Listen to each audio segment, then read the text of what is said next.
Are you a hoarder? Did you used to find putting a lot of books to fill your school bag oddly satisfying? If yes, I can't imagine how much time you've waited for a game like this.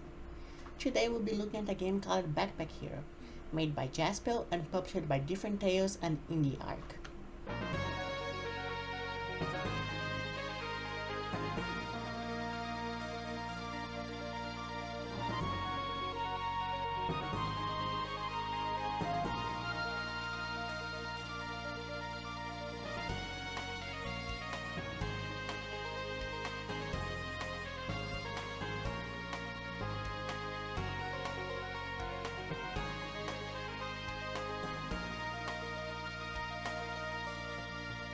Backpack Hero is an indie roguelike turn-based game that I have been way too addicted for the last weeks.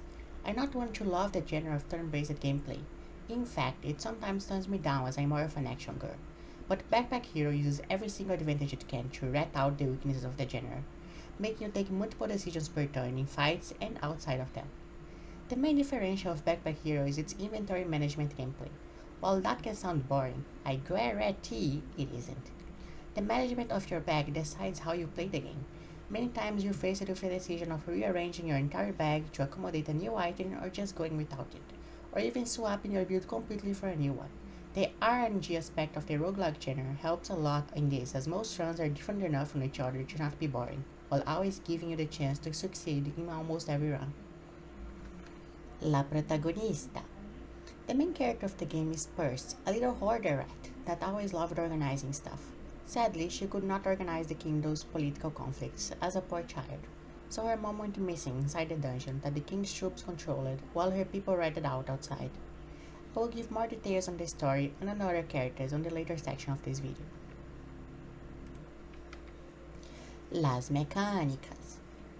The game is built around a classic turn-based combat style, with the twist of your turn only ending whenever you press end turn when you run out of what you do. Most actions in the game are performed with energy, be it dealing damage with weapons or blocking with a shield. Many weapons do not require energy but can only be used a number of times per turn, giving a lot of diversity in builds. There also exists mana, that is a separate resource determined by how many mana stones you have and requiring specific items that use it. In the start and in a common build, players will have to make decisions on how much energy she spends attacking and defending every turn, taking care to not take too much time to defeat the enemies, as if you do not speed your ass, their damage will scale and they will kill you.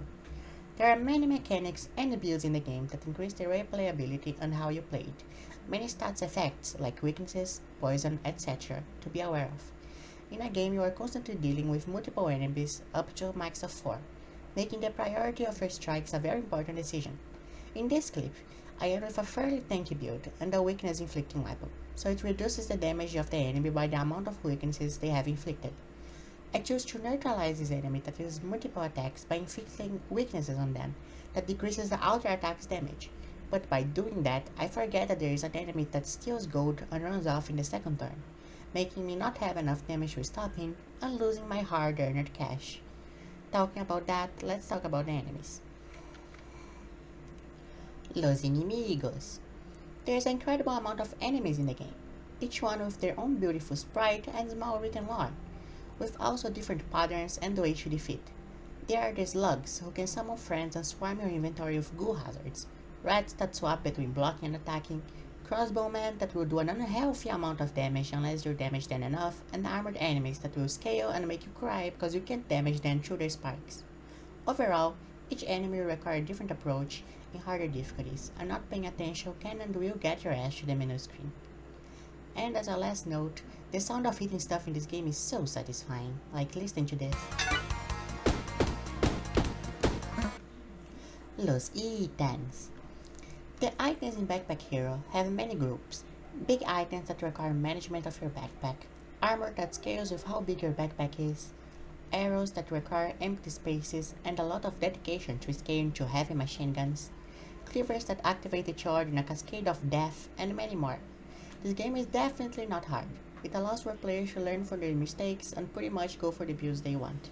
But in higher difficulties, each mistake becomes exponentially more punishing and ass-whooping. Something I want to talk about is block and how OP it is. In almost every build in the game, you're gonna have armor in your inventory. And if you just stack it, it's pretty easy to win just by having out of block. So I wish more poison enemies were common, and the ways you go around then were more plenty so armor builds wouldn't be so dominant. Even with the dominance of armor builds, the variety is still astounding. Cleaver, bow, one use per turn, you name a type of item there's a build for it, even consumables. My favorite build are construction builds where you literally make a wall inside your backpack to hide under and kill enemies, or in this case of one of my builds, a little choo-choo train, and bow builds that require a lot of scaling to work. Los NPCs. From badgers to frogs and a bit suspicious Batwoman to a lot suspicious looking moles, there are many NPCs to be found in the dungeons. Some of them offering help and upgrades, and others are gamble with the devil for better or cursed items, making them a very good decision for players if they want or not to risk it. The character design of these is especially fun and charming. The simple badger forger and the scavenger are my favorites. After all this, you must be confused about how all of this is put together, so I'll quickly go through a runner recorder to get footage for this video. I started in the standard mode on Matthew, sadly getting my least liked item kit, but that I learned to like a bit more in this run. We have a quick first battle that I use the weakness to neutralize this enemy before beating him senseless. I try to play a minigame to win a crooked arrow for a possible bow build or selling, but I land on poison ivy. I don't see a shop nearby to sell it, and I'm not willing to get poisoned every combat, so I decide to just toss it. I get another big spike club for some reason, and a very good armor that will join us in the rest of the journey. And the rest of the floor is just me beating up animals shamelessly. I quickly check this badger to see what she offers, but find nothing worthwhile forging. Then this lovely coconut doggy man gives me the weapon to carry the run, the frozen hammer. The way freeze works is that when something is affected by freeze, it will take the amount of damage equal to the freeze stat from any attack, be it a small 1 damage attack or a powerful one. The freeze will be added, and it stacks, allowing us to deal massive damage that scales quickly.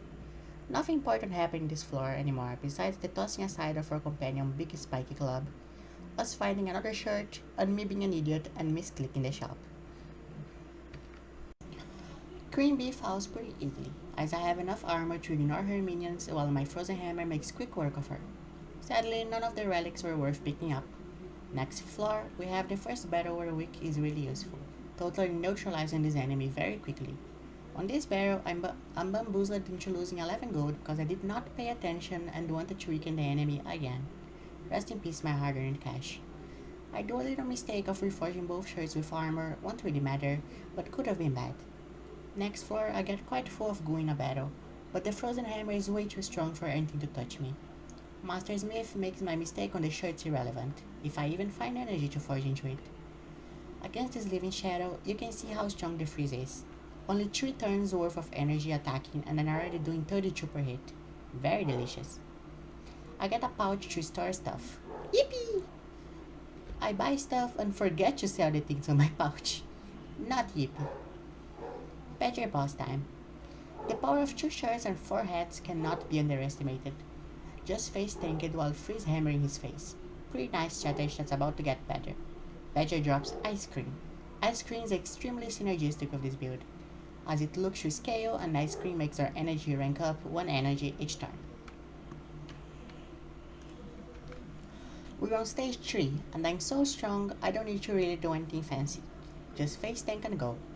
Very lucky we got this frozen hammer. Also a forge with energy. Ornn doesn't give us anything cool besides a few more damage, so we accept it. I really like this enemy, I think she's really cool. Sadly, here's also the biggest danger of stage 3, poison. Will go through all my tankiness. Luckily, we can just kill it quite fast, so it's no problem. On floor 8, we find another enemy extremely countered by weakness, the Cat Captain. All his attacks do no damage to us. And we also find the Poison Buckler, very much needed poison immunity. Look how cute the teddy bear sword is. If you're asking yourself why is my backpack so long, it's to maximize glove armor. I tried to get enough so we can just focus the final boss. We even get a King Lizard sword. In another life, we would have been perfect together, but this time I'll stay with my frozen hammer. We even find a Hasty Fish. It's too perfect. The Rat King is way too easy with this build. Simply focused him and didn't get hit once. Even killed this guy for good measure. Oh, and we get a good relic now, lol. Now that you've seen what our run looks like, let me talk about the other characters we have in the bag. from the ones I think are better to the least. CR8. The little rat robot has many mechanics unique to himself and has a completely unique playstyle, something only another character has. But we'll get to that in a moment. CR8 uses an energy beam instead of using items directly, making the organization of his backpack way harder than Purse. But he also comes with many unique ways to interact with his beam to make it quite OP. His gameplay feels very mechanic and on theme with the character.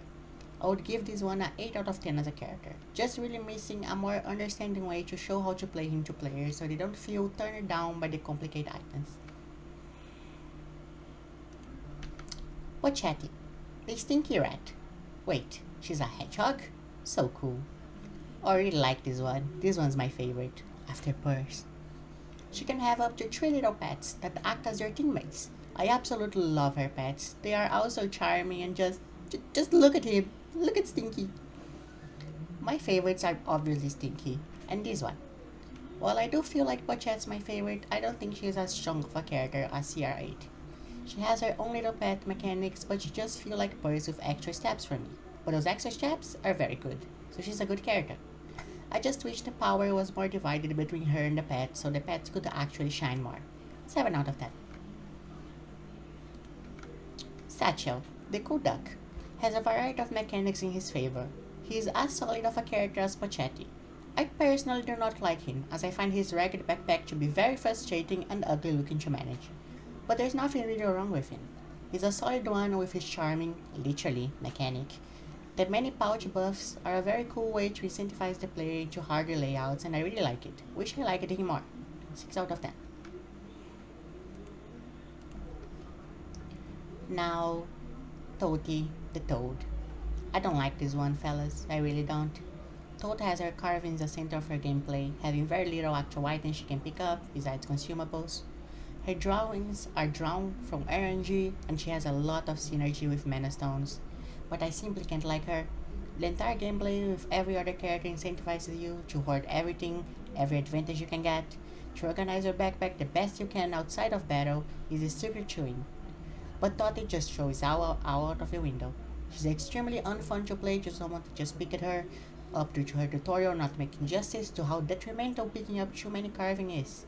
To play Tote, you have to only pick up carvings that fit your build, nothing else. She is too disconnected from the others to feel part of the game, and her mechanics are frustrating to learn. I believe she could work. She has enough mechanic to be as good of a character as CR8, but in the state she is, her mechanics are just frustrating. 2 out of 10 for this one. Story and Story Mode.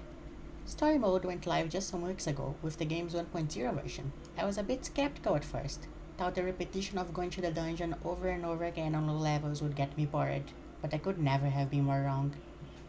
In Story Mode, you control Purse, trying to fight for her destroyed village. Her village was almost totally destroyed on a raid, but Purse adventures inside the dungeon to bring goodies to attract more people to rebuild her village. Purse's mother used it to do the same, but she disappeared into the dungeon when Purse was only a small rat. Purse's dad cares a lot about her and wishes for her to stop these activities, but she wants to find more about her mom and rebuild her city. Story Mode main game loop is going to the dungeon, progressing until what you have unlocked. Now you can only progress up to floor 3 on your first time, coming back to the city, selling the loot and researching. Story Mode adds this new fun mechanic called Research, where you can unlock new items. Now, not all items are unlocked, and that gives the game way more replayability and fun, encouraging you to do different builds to end with the items you need to unlock a cool item you saw.